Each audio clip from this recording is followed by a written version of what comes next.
Salutations à toi, belle personne. Me voilà prête à traiter d'un sujet brûlant, d'apporter ma pierre à l'édifice à un débat vif et vigoureux. Fougueux était le terme que j'avais initialement en tête. Un débat vif et fougueux. Un phénomène bien réel. La haine d'un certain usage des livres. Bon, le débat a surtout eu lieu sur Twitter et il y a quelques semaines. Mais l'instantané, c'est pas trop mon truc. Je préfère ruminer seul dans mon coin pendant des journées entières et maudire le monde sans jamais agir. Petit quiz. Connaissez-vous les termes booktube et bookporn? J'ose espérer qu'au moins booktube, oui, puisque vous regardez cette vidéo. Loin de se référer à l'animal adorable qu'est le book, il s'agit d'un copier-coller du terme anglo-saxon qui désigne un mouvement, un phénomène de vidéastes sur YouTube qui parle de livres. D'où booktube. Et dont Bibi fait un peu partie. Enfin, j'espère. Sur un malentendu, ça peut passer.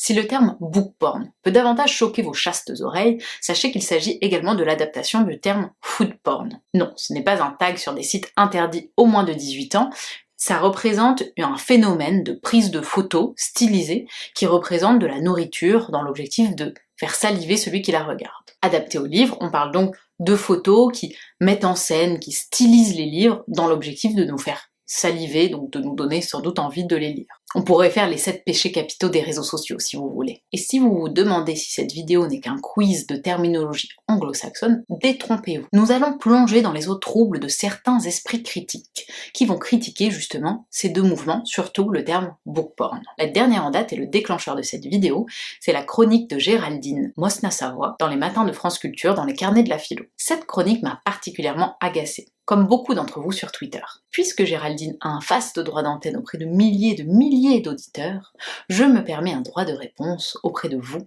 mes 5 milliers d'abonnés, dont j'espère que tu fais partie, grand fou. Allez, abonne-toi, on n'en parle plus.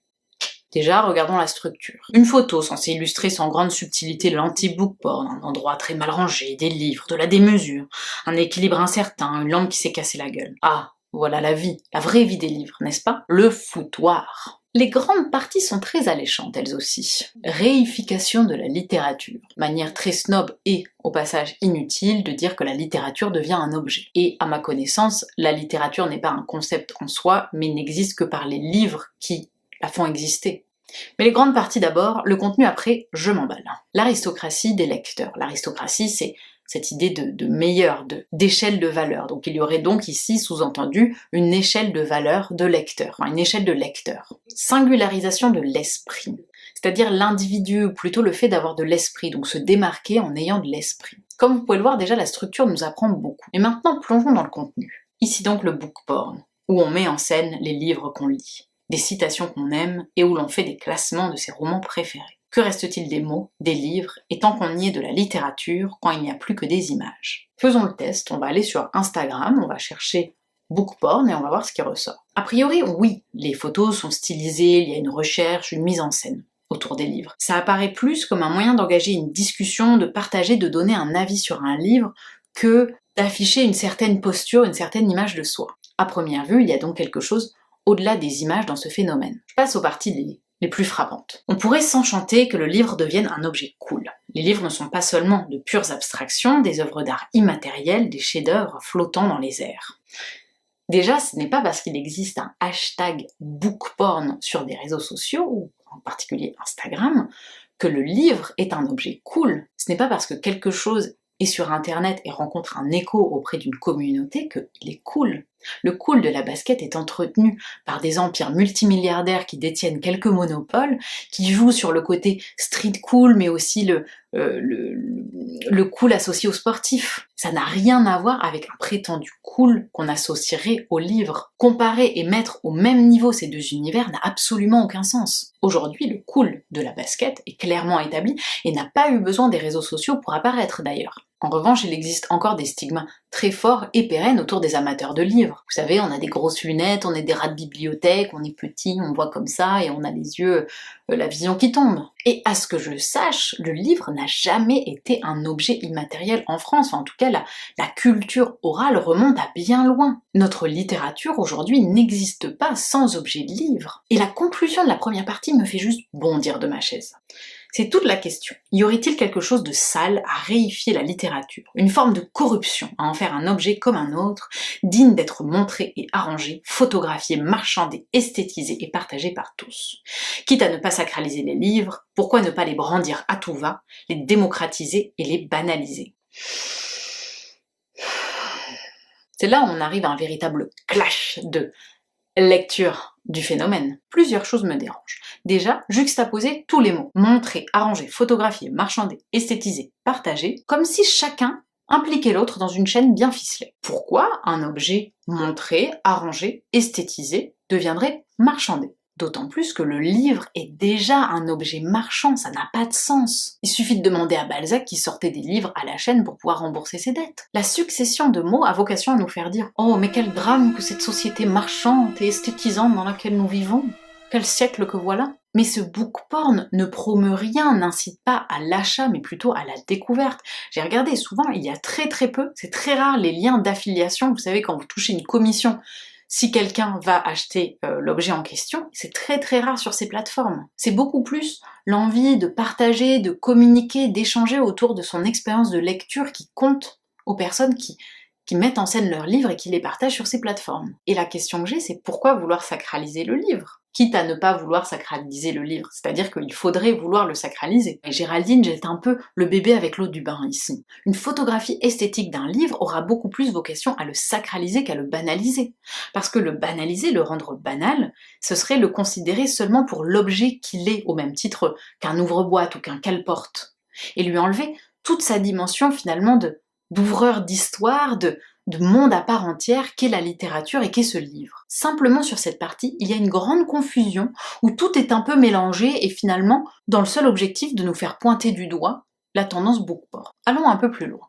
Mais peut-être chez celui qui prend la photo, chez l'usager lui-même d'Instagram ou de Twitter, qui, d'un simple cliché de livre, tente au contraire de s'élever au-dessus de la masse. Charmante deuxième partie où le mal véritable s'incarne. L'usager qui tente de s'élever au-dessus de la masse. Waouh! Qu'il y ait des gens qui partagent leurs photos de livres sur internet avec un peu de snobisme et l'envie de paraître un peu plus intelligent ou supérieur aux autres, très certainement. Je n'en connais pas, mais c'est normal, mes amis sont formidables. Lire et vouloir partager ses lectures, c'est tout l'inverse que de chercher à s'élever au-dessus de quiconque. C'est au contraire une recherche d'accessibilité, de partage d'émotions et d'expériences, de ressentis. La lecture, passée l'enfance, devient l'activité la plus solitaire qui soit. On ne lit jamais que seul. Contrairement à d'autres hobbies comme les jeux vidéo, on imaginerait mal des streams de lecture. Bonjour et bienvenue sur la lecture collective. Aujourd'hui, on se retrouve page 576. On y va, on donne tout.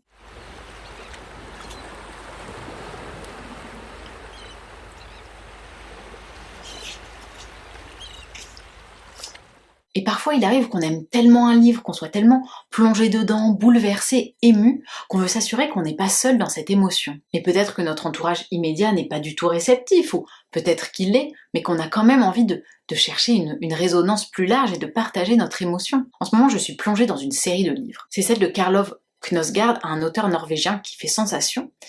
Et je l'ai fait découvrir à un ami, et il y a quelque chose vraiment de très fort dans le fait d'avancer ensemble dans cette lecture. Alors, il a un peu d'avance sur moi en ce moment, mais je compte bien le rattraper aussi pour qu'on puisse vraiment échanger. Et l'autre jour, on a passé 2 heures à parler du livre, à comparer nos expériences, à citer des passages du livre, à s'entretenir nous-mêmes dans cet intérêt qu'on avait dans la lecture. Et le fait que lui aussi, il trouve ça puissant et fort et que ce soit une claque pour lui, que ça ajoute une dimension incroyable à ma lecture. Et ni les profils Instagram ou les chaînes YouTube que je peux suivre ne sont dans cette dimension je lis ces livres donc je suis bien meilleure que vous. C'est drôle parce que Géraldine reproche aux usagers de Twitter exactement ce dont elle se rend coupable elle-même, le mépris. Le meilleur, pire, est à venir. Pourquoi imaginer qu'en citant l'Inkipit du dernier roman d'Emmanuel Carrère, vous ferez partie d'une aristocratie des lecteurs, qu'en partageant une couverture du deuxième sexe de Simone de Beauvoir, vous serez enfin féministe,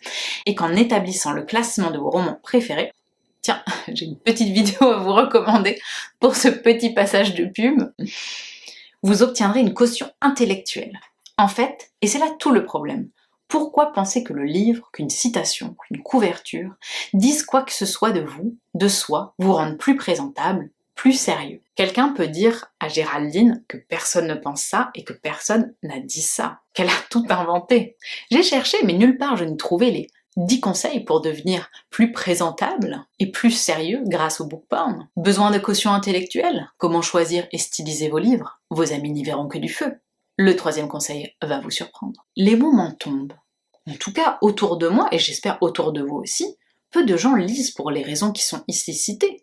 Et en plus, c'est un peu faux, parce que les livres qu'on lit, qu'on aime, disent quelque chose de nous, et ils aident à nous construire. Que l'on aime l'univers fantastique, le romantisme, le naturalisme, les romans contemporains, les romans d'amour, les romans policiers, tout cela dit quelque chose de nous. Et on peut tout aimer à la fois. Ce n'est pas tout ce qu'il y a en nous, mais nos hobbies, nos centres d'intérêt nous façonnent. Et si quelqu'un veut lire Simone de Beauvoir, est-ce qu'on ne devrait pas saluer l'intérêt, encourager la découverte d'autres champs, d'autres types de livres peut-être qu'on ne lit pas, plutôt que de pointer du doigt comme si c'était quelque chose de mal? Le livre n'est pas un masque de notre personnalité. On vit pour voyager, voyager dans d'autres temps, dans d'autres lieux, dans d'autres univers, dans notre vie. Mon prof de prépa de littérature avait une jolie formule, il disait: lire, c'est nomadiser métaphysiquement dans l'existence. La formule est clairement celle d'un prof de prépa, mais elle est juste. Le lecteur est un nomade qui va traverser d'autres vies que lui-même. 3e et dernière partie. Mon agacement face à ces clichés. Non pas que le livre devienne un objet démocratique, un accessoire cool, une posture. Bon, alors le livre de poche, c'est plutôt les années 50, déjà, si on veut parler d'objets démocratique, c'est-à-dire accessible à tous. Et encore une fois, on pourrait saluer le fait que les livres soient accessibles à tous, et qu'aujourd'hui, pour 5 €, vous pouvez avoir un livre qui va vous occuper pendant 2 jours, ou 10. J'ai une vision complètement inversée du phénomène. Les réseaux sociaux, avec tous les défauts qu'ils peuvent avoir, ont plutôt permis d'avoir une plateforme d'échange, de partage, de rencontres autour de gens qui partageaient des mêmes intérêts, qui aimaient les mêmes livres, pour se rencontrer, pour échanger, pour discuter. Des gens qui parfois, en dehors des réseaux sociaux, sont seuls dans leur amour de la lecture. J'ai la chance d'avoir plein d'amis qui aiment lire, on se partage des livres, on se les échange, on se recommande des livres. Mais vous, nous, le partage, les échanges qu'on a, c'est quelque chose dont je pourrais difficilement me passer aujourd'hui. J'adore quand vous me recommandez des livres dans les commentaires, que vous engagez la discussion, qu'on puisse vraiment échanger. Mais non, pour Géraldine, il y a un vrai problème. Et ce vrai problème, le voici. Mais le fait qu'il devienne un prolongement vivant et singulier de la personne, la condition indispensable pour que celle-ci se sente exceptionnelle au-dessus des autres aristocratiques. S'il existe quelque part un réservoir à clichés, je pense qu'il a bien servi pour écrire cette phrase. Comment on est passé d'un livre, d'une photo, d'un réseau social, d'un objet démocratique à un singulier prolongement de la personne? Peut-être parce qu'un compte Instagram, par exemple, est lié à une personne, à un profil, à un individu. Bon, d'accord, j'entends. Toute cette chronique martèle l'idée que poster une photo d'un livre sur un réseau social fait de nous un être prétentieux, un être infâme, infect. Je ne comprends pas trop la logique. En étant devant une photo de livre un peu esthétisée, peut-être que je peux me sentir un peu mal, me dire « oh là là, je lis vraiment pas assez ». Mais est-ce que je vais ressentir un mépris pour moi parce que je n'ai pas lu ces livres? La photo esthétique et le partage démocratique de ces photos a justement vocation à créer une attirance pour le livre, à casser des barrières que peuvent représenter, vous savez, des barrières mentales de lire c'est trop compliqué pour moi, lire ça prend du temps, lire c'est pas pour moi.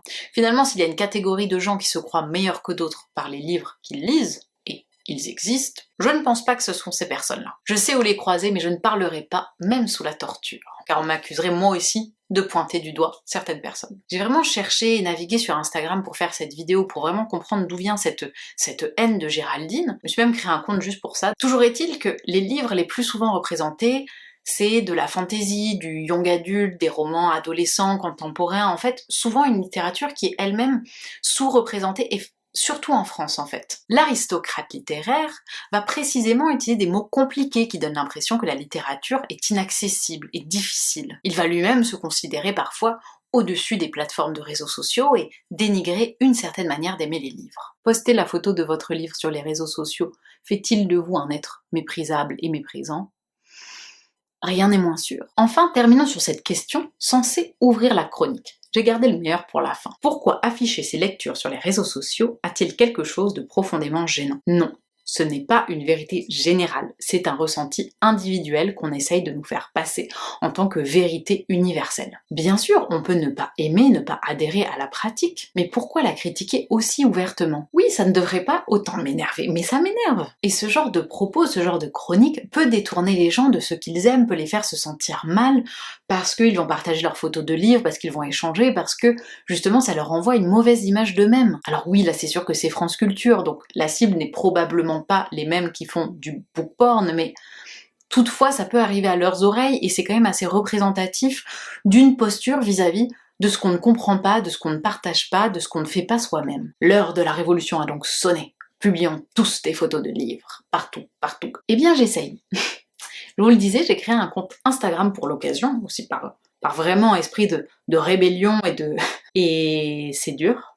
C'est vraiment difficile. Créer une belle photo un peu originale, essayer de retranscrire l'univers du livre, c'est difficile, ça prend du temps et ça demande aussi du talent, hein. C'est pas qu'une histoire de filtre, ça c'est faux. Moi je suis très en retard dans le Insta game et j'ai vraiment l'impression d'avancer en tâtonnant dans un territoire inconnu, c'est un petit peu perturbant.